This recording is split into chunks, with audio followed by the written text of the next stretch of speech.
Good morning ළමයි. ඉතින් good morning වල දැන් නම් වෙලාව 12ට වගේ ඇත්තේ මම කියන්නේ. අපි ආවද ලස්සන පාක් එකකට. කිමේවල මේ පාක් එකේ නම තමයි යොන්ජි පාක්. යොන්ජි කොමොන් කියලා කියන්නේ. මම වල ඉස්සරලා වෙන්නේ ඒක. ඉතින් අද එන මාත් එක්ක හැමෝම රැඳිලින්නේ ලස්සන මාත් එක්ක ඔයාලත් ඉඳ ගන්න.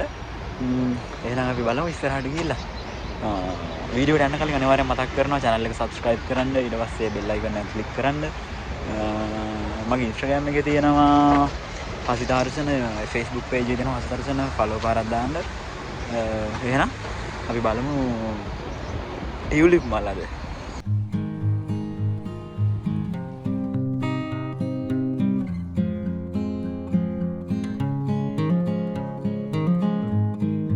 ඉතින් ඔයාලට මට තව දෙයක් මතක් කරන්න බැරුණා. මේ ඉන්නේ චූඩි දෙයක් තියෙනවා ඔයාලට පෙන්නන්න.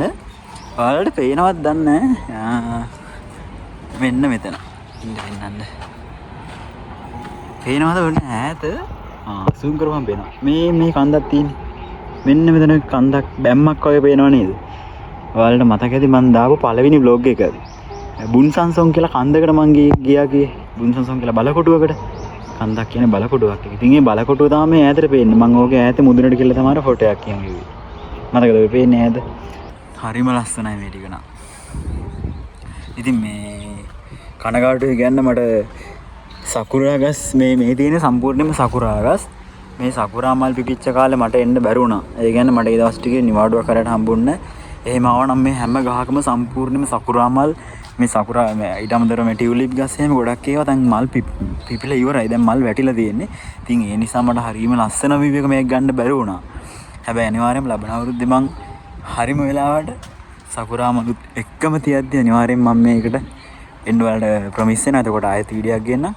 එතකොට මේ සම්පූර්ණයෙන්ම සකුරා ගස් වලින් මේ ටික වැහිලා සකුරා මල් වලින් වැහිලා සම්පූර්ණයෙන්ම තියෙන. ඉතින් එතකම් අපි මේ විදිහට මේක බලමු.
බලන් ඉන්න ටිකක් කියලා වහලා මේක බලන්න.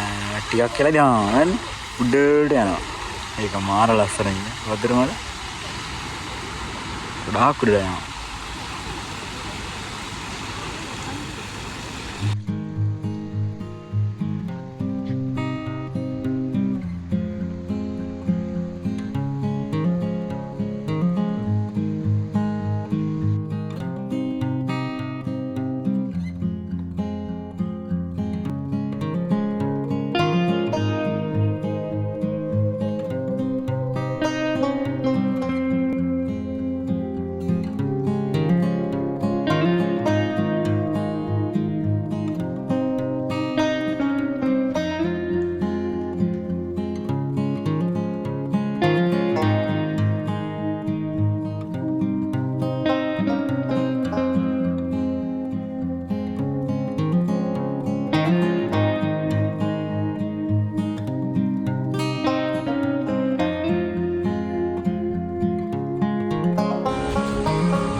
බලන්න මේ ටියුලිප් මල් හොඳටම තිබුණ කාලේ මං ආවා නම් කොච්චර ලස්සන වෙලිද. ඔයාලට ටියුලිප් මල් දෙකම තියෙන තැනක් තියෙනවා. පෙන්නන්න. මේ ටිකක් අඩුයි. බලමු චූටි ලස්සන වීඩියෝ එකක් තියෙනවා. අපි ඒක බලන්න යන්නේ. අර වතුර මැද වලක් මම පෙන්නේ ඔයාලට. ඒ මැද වතුර මල මෙන්න මෙතනින් ගිහිල්ලා අර කෙළවරට ගියම තව ටිකක් ළඟට බලන්න පුළුවන්.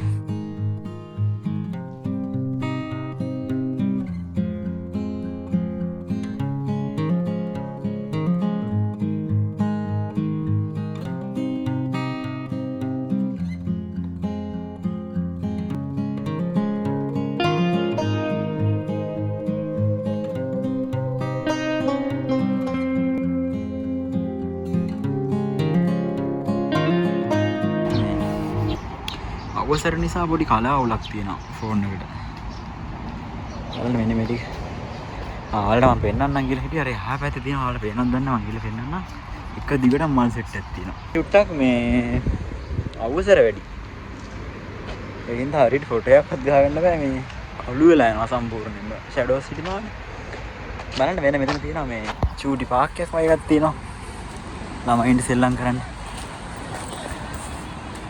මේ මෙතනින් එහා පැත්තේ එක දිගටම තියෙන ලස්සන මේ ටීලිප් සෙට් එකක්.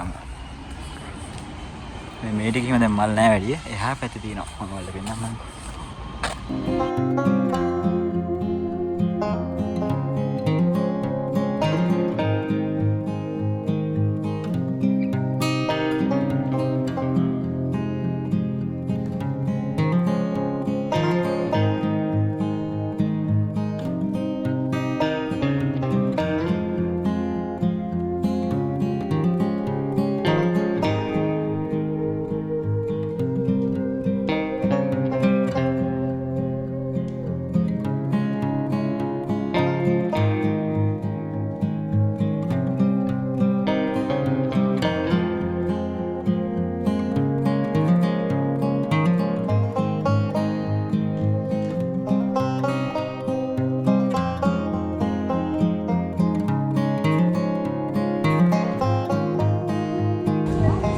බලන්න ඉස්සරහා තියෙන ස්මාරකයක්. ඔයාලට දැකලා පුරුදු පිළිරුවක් ඒක. බලන්න හොඳට කවුද ඉන්නේ කියලා. පේනවද? මහත්මා ගාන්ධි.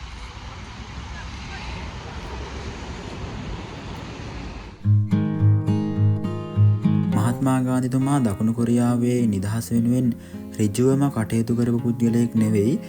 ඒ වුණත් එතුමාගේ මේ සටන් ව්‍යාපාරවල තිබුණ ලක්ෂණ, අවිහිංසාවාදී දර්ශනය, ආන් ඒ වගේ ලක්ෂණ ගොඩක් දකුණු කොරියාව ජපන් යටත් විජිත සමයෙන් නිදහස් වීම සඳහා ජපානයට එරෙහිව සටන් මෙහෙවපු දකුණු කොරියානු නායකයන් මෙතුමාගේ මේ තිබුණ අවිහිංසාවාදී දර්ශනය වගේ ගොඩක් සටන් පාට නැත්නම් එතුමාගේ නිදහස් වෙනුවෙන් කටයුතු කරපු ඒ වගේ ගැබ් වෙලා තිබ්බ ලක්ෂණ මේ කොරියානු නායකයින් ඒගොල්ලන්ගේ සටන් වලට සටන් ව්‍යාපාර සඳහා යොදවාගෙන තියෙනවා සහ නැත්නම් එයාව අනුගමනය කරලා තියෙනවා. ඒ නිසා අදටත් මහත්මා ගාන්ධිතුමාගේ පිළිරු ඒ වගේ ගොඩක් දේවල් දකුණු කොරියාවේ බලා ගන්න පුළුවන්.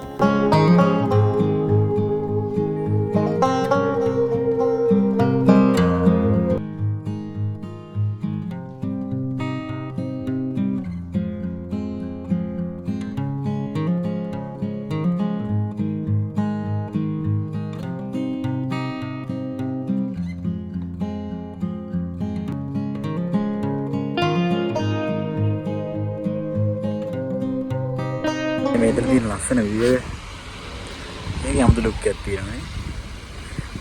මෙතන බොණ්ඩයක් තියෙනවා. වව්.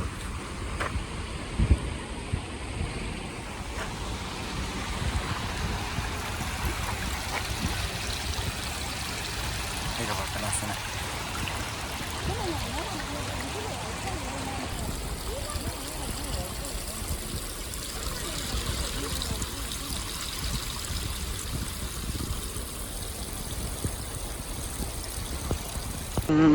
අද මං ඔයාලට ගෙනාවේ දකුණු කොරියාවේ තියෙන ලස්සන පාක් එකක්. ටියුලිප් මල් කියන ටියුලිප් මල් ගොඩක් තියෙන පාක් එකක්. මේකේ තව ලස්සන වේවක් ලබන අවුරුද්දේ ස්ප්‍රින්ග් එකට, ඒ කියන්නේ ලබන අවුරුද්දේ වසන්ත කාලේ අපිට බලාපොරොත්තු වෙන්න පුළුවන්. මම ඒකට අනිවාර්යයෙන්ම සකුරා මල් පිපෙන කාලෙටම හරියට වෙනවා. ඔයාලා පුරුද්දක් කරනවද? එතකොට තමයි මේක හරියම ලස්සන වීඩියෝ එක තියෙන්නේ. එහෙනම් ඉතින් ඔයාලව ආයෙත් අලුත් වීඩියෝ එකකින් හම්බෙන්න එනකම් හැමෝම සතුටින් පරිස්සමින් ඉන්න. channel එකට අනිවාර්යෙන් subscribe කරලා තියාගන්න අමතක කරන්න එපා. ඒක අලුත් වීඩියෝ එකක් ආව ගමන් ඔයාලට බලන්න පුළුවන්. එහෙනම් හැමෝම සතුටින් පරිස්සමින් ඉන්න. හැමෝටම තෙරුවන් සරණයි.